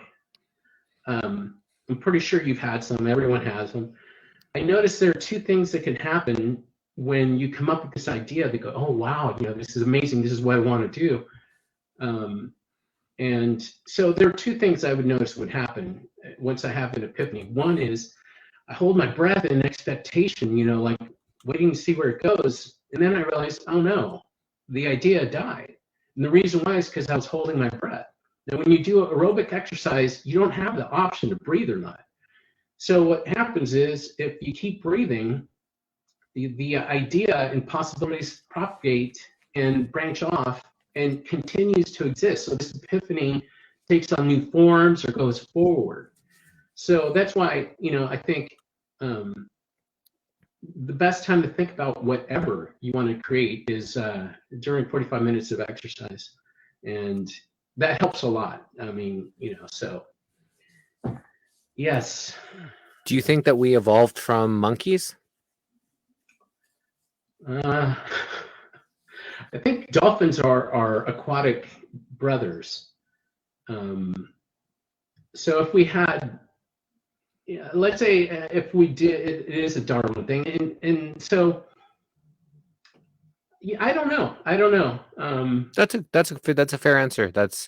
I know dolphins are the only other mammal that has sex for pleasure, like humans do, and if you've ever been around dolphins are my favorite animals. And, mine too. And I love them, and they actually look at you, they check you out, and they're it seems like it's almost like a person is inside of this fish body, which they're pretty phenomenal creatures. So let me share some information on dolphins. So, okay, what makes us supposedly such high-functioning beings, and we claim to be the greatest beings on the planet, but I argue dolphins are, and I'll explain why. So dolphin brains are bigger than ours, and we rationalize it's because they're underwater, less effects of gravity allows physiologically for them to be bigger. And we always have to rationalize why we're the smartest. So dolphins, we have 7 layers of neocortex, and the more cortex you have, the more higher processing of information you can do, like future planning, calculus, physics, you name it, higher process thinking. Dolphins also have 7 layers of neocortex, but they have more neocortex. They have more folds. Obviously, our language is not as intricate as dolphins. They have high-pitched squeals, clicks, you name it. So if you look at the sound pattern waves that dolphin sounds make, look way more complicated than our guttural sort of language. What's that? I just calling our gobbledygook. Right, exactly. I mean, it's like dolphins, and like you mentioned, they exhibit certain things that they are associated with higher conscious beings.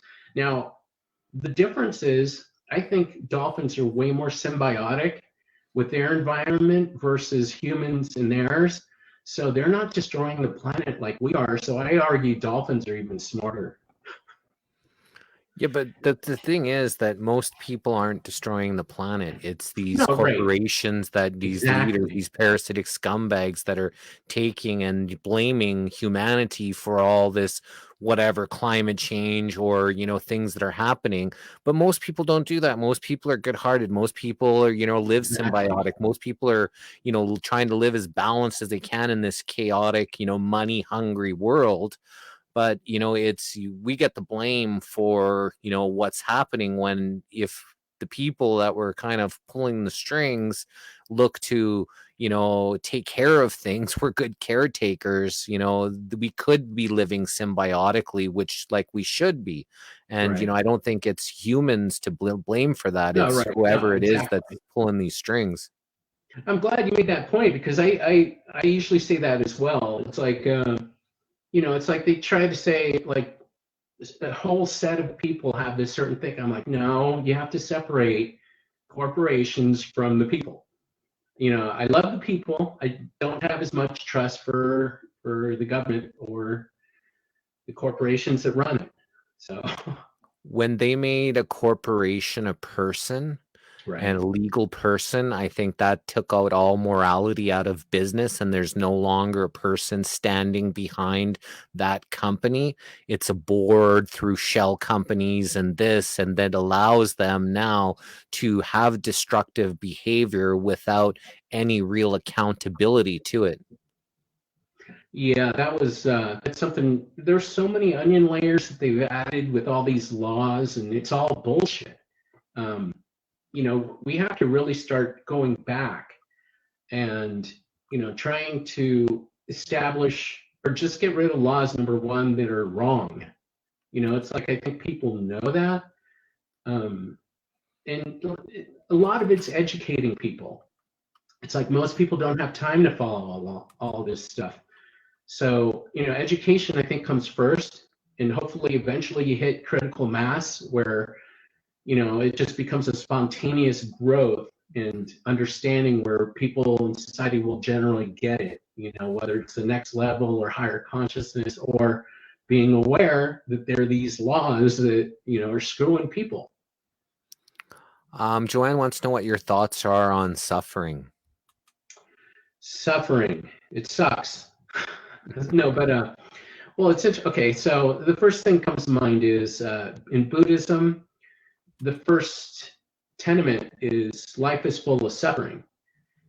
Now, if I were to create, a tenement, the first thing is I would say, instead of starting off with that, is life is potentially an experience where you can experience love. Suffering, I think is something that hopefully you grow from. So it's not just a negative experience. You would hope that you can gain some positivity from it. And I think the greatest alchemy you could practice in this form is converting darkness to light. That's the ultimate alchemy. And so, if you could gain something from suffering, and there's all different types, a lot of things. It's like everything happens for a reason, but sometimes they're not good reasons. So hopefully, you have the insight and the intuition, or just the realization that maybe, that suffering has nothing to do with you.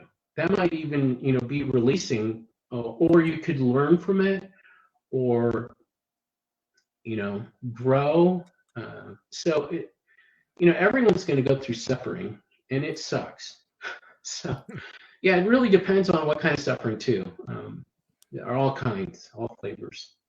So Joyce has asked some previous questions, and she's saying that what he is saying resonates with her experience. Her experience, physical yoga helps the energy flow, aka chi, going through the body. Tantric spiritual practices also use these spiritual energy centers towards enlightenment. Yes. No, that's awesome. Yoga, there are different kinds of yoga, but that's definitely a practice that's empowering. Um, so yeah, it's like we've known about this stuff for thousands of years. How physical practice, makes you feel good. Mind, spirit, and if you're lucky and fostered enough, tap into soul. Um, so yeah, definitely the physical aspect is really important. You can't, just say it's a mindless thing. It's just the opposite. It's just that usually people, let's say if you go to the gym, you just work out. It's just purely physical. Um, we need to learn to work with the focus it generates to combine it with mind exercises. We're just starting to understand. I believe, I know for a fact, I think my model could be applied to anyone, but everyone's at a different consciousness. It's like some people, it's easier for them to visualize. They have that part down. Other people, like this person, has already understood, the practice of physical movement brings them to a higher state. Other people might not have felt that or don't even know about it. So, I think the key is, I at least rationalize why do this before that. It's like the body first, to focus the mind, work out all this negative energy because it exists. It's like, while you're working out, if something pissed you off the other day, no matter how perfect you are, you're going to feel something negative. Use that energy to do an extra rep. Put it into that, so you're converting it from a negative experience to a positive experience. You're not ignoring the things around you, you're actually addressing them. And there's a lot of healing that goes with that. It's like something that you could find unforgivable, or, this person did something to you. While if you don't do anything, it's going to stay a negative experience. But if you use that energy, which is powerful, to create something, different, you channel it somewhere healthy. It's like other people might channel it through drinking or doing drugs or something negative. No, you channel it to something positive. So yeah, we've known about this stuff for thousands of years, and like qigong even. It's not a new concept. I just think I came up with a system that gives you a hierarchy of what you should do first. Physical, to focus the mind to focus in drawing on this energy that's pure, to purify the spirit. You do that enough, you tap into soul, and then you connect to source very strongly, which I believe is pure energy. That's about as concise as I can make it. Can it help everyone, or do you have to be open-minded in order? If you're really programmed, if you're really set in your ways, it's hard to tap into some of these or even do your work or your exercises if you're not in a place where you're able to accept, these new teachings or this new way of life. Like you can't teach an old dog, new trick type of mentality. Well, okay, so yeah, there's different concepts I like to use. Like instead of using God, if you use if you use God, it automatically turns people off. So that's why I look at more as an energy system. This will work regardless of what you believe or what you don't. It's whether you can take yourself there. If you can actually practice the physical aspect. And before, I would say, I'm working with this energy, like let's say with source. I'd even try to make it simpler than that. Now I call them visualization exercises. So it brings it from, and I shouldn't have to do that. Like you're following your community with, I'm speaking more openly. But let's say if I were to address people that had no connection, or understanding of the spirit, it's like it's there. It's like a lot of people don't get any of that. I'd use the term visualization of tapping into this energy versus saying, I am connecting with God, source. So this would work for anyone. and I think that's what makes it interesting is because we're, there are certain things like neurogenesis. If you work out long enough, the process is going to occur. You're going to create these new neurons, and combining it with the visualization and certain practices, that's going to work. Period. It's like, yeah, I mean, some people don't have the imagination or they're not as gifted, but I think if they apply themselves, that it would work.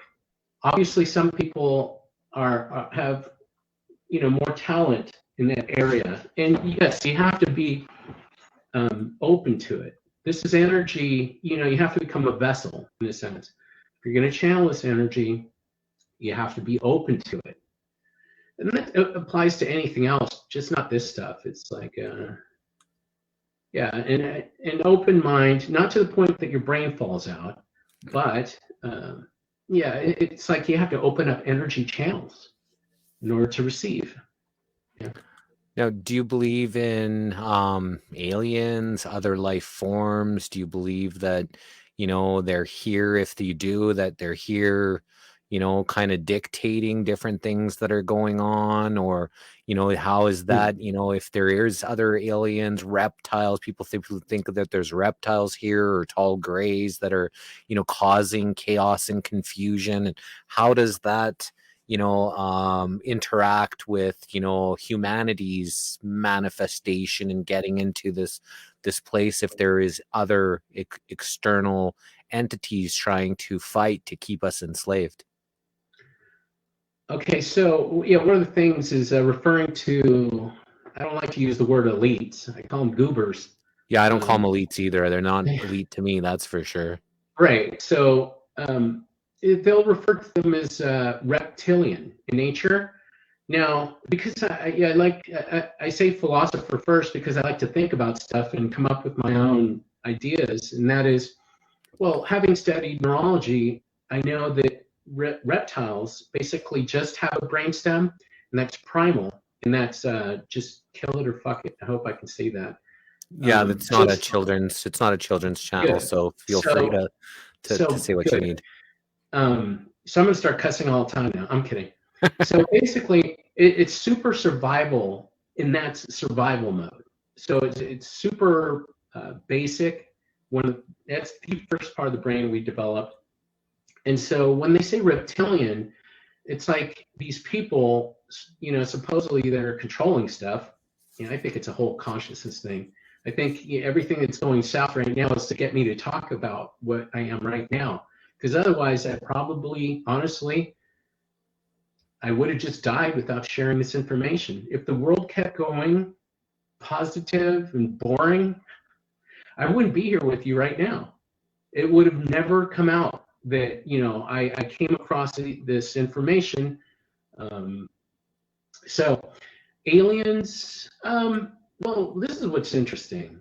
When I tapped into the divine, whether I was talking to my higher self, connecting to something, one possibility I couldn't rule out was I generating frequencies to access information, and was it some alien intelligence that may have given me these insights? I don't generally follow aliens or whatever, but I can't rule that out. Another theory I had was, where was I getting this information from? Could it be the ionosphere, where there's electrical activity in the general? And I believe everything is energy, and it's a powerful level of energy, collective consciousness. Was I accessing information from there? So now entities, totally different. So check this out. One of the side effects I've had of having connected so strongly, and this is something I didn't try to manifest, was predicting well, it's not really predicting, it was channeling the future. And the first time I felt this was at Burning Man. I was walking down the street with a friend of mine, and all of a sudden I had this energy enter me very powerfully. And I knew this guy since high school, and I'm thinking, why is this, concept so strong in my mind? And I'm like, should I share it with him? Before I could finish that thought of should I share it with him, out of my mouth came, for some reason, the colors green and purple are on my mind, which is kind of weird. So that's why I was like, should I even tell him? And now looking back, I think for a long period of time, I let go after connecting to source. I completely detached from reality. And that's why I stopped my chiropractic career early too. I had some experiences that I wouldn't wish on other people. Let's just suffice it at that. And that's why I consider myself a master of my technique, is because I learned what to do, what not to do. So anyways, later that night at Burning Man, we're talking to this guy who is really into Star Wars. He's the one who mentioned the midi-chloridians and the energy powerful, the Jedi. And we're talking about energy work.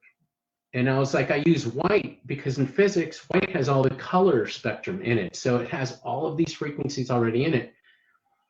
And so I figured I'll just let the universe balance me out. And he goes, my mom taught me to work with colors. And I knew what he was going to say. And at that moment, my friend who I had told about the green purple was sitting right next to me. And I go, what colors? And he said, my mom taught me to work with light green and purple. And I tap my friend. I'm like, dude, did you hear that? My friend turns to me and he goes, you said green and purple. He said light green and purple. And I was like, what? Can't you put two and two together? So, and then, for a while, I was like, why didn't he give me that? And I realized, well, in order for him to think that I really channel the future, it would change his whole understanding of reality. So initially, I took it a little personally, and then delving over it over years, I realized it's just a mind thing. He wasn't ready to expand it to that level. Now, with my current wife, the reason why I married her is because I was able to. There were a few things. One was actually survive Burning Man with her. Another was I'm able to channel energy with her. Like I've invited her to synchronicity. And what's interesting is I've had very, very, very powerful synchronicity experiences where things that are very unlikely occur within a short period of time. So it's like let's say if I think purple dragon, something that's completely just, you normally don't hear about it, whatever, just boom, boom, boom, same day usually, which is amazing. With my wife was the second time I channeled the future, or basically I think I had an entity come in and then speak. So entities, I know for a fact that they exist. So this time, the first time I experienced channeling the future was a very distinct feeling. It's like just as distinct as someone were to put a bucket of ice water on your head. It's like what's going on, and not only because it's so cold, but it stays with you. It's like the water keeps you freezing, and it's legit. Well, same with the future experience. It was something that I would never forget. But then I premeditated that if I ever were to feel this again, instead of saying, I am channeling the future, I would say, what if I make it? Which is bullshit. So, what if I make it happen? And then tell them what I was channeling, this information. So I get this feeling again. It was during the last great drought here in California. That time, if we even had a little mist or drizzle, it would be a miracle. So we were at the very end of this drought, and I turned to my wife and I say, what if I make it rain in the North Bay? There would be flooding within 1 month. So a month from now, which, as the weather people, they can't predict a week in advance with any surety, right? That's a very underdeveloped science, and it changes. Anyways, so I'm predicting during a drought, that's super unlikely. See, this is how powerful the universe is. I'm predicting a flood, not just rain, but a flood in the North Bay. And so she's like, oh, that could happen. I never get upset. But this time I was like, what?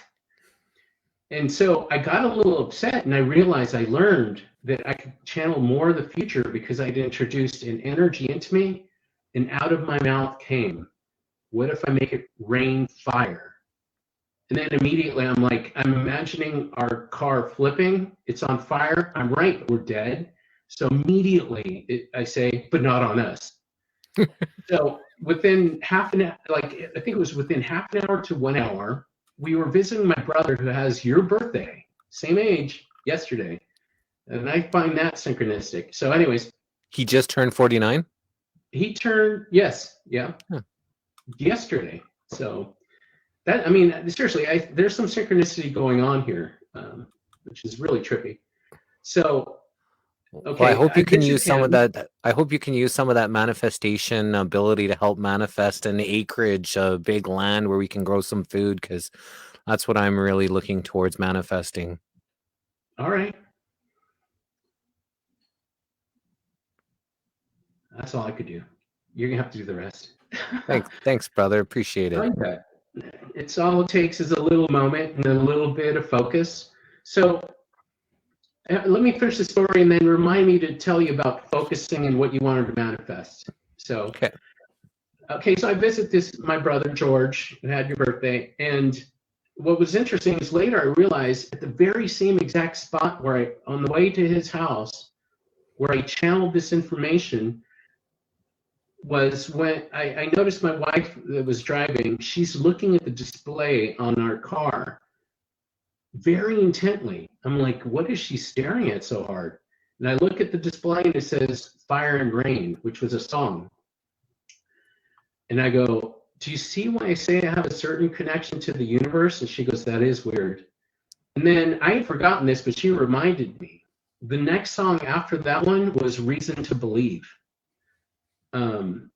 And then needless to say, a month later, it was like a few days before the month ended. And I'm sitting there, I'm like, oh my God, is this going to happen?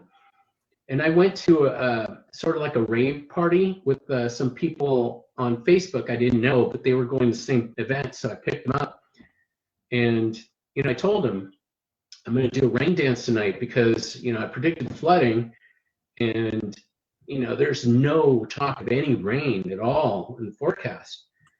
And it was funny because, so, I tell them I'm doing this rain dance. I did a rain dance. And sure enough, within that 30-day period, it was only like, I think 3 days later, there was flooding in the North Bay. Now, what are the odds of all that? I mean, if you're smart, you'd consider it was in the middle of a drought, predicting a flood, impossible, within the exact time period, 30 days, and location. So, entities, I think so. Good and bad. That's why, my practice, part of it is opening yourself up to the universe and making yourself a vessel. So it's super important. It's honestly, it's dangerous. I mean, that's why, I'm telling you guys this, but the reason why you also work out is because you do want to be focused. That's the most important thing. So you are channeling certain energy.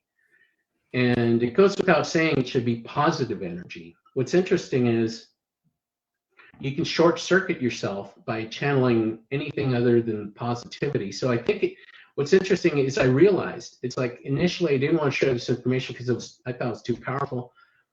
Now I realize you can't really use it for bad. So this is a next level.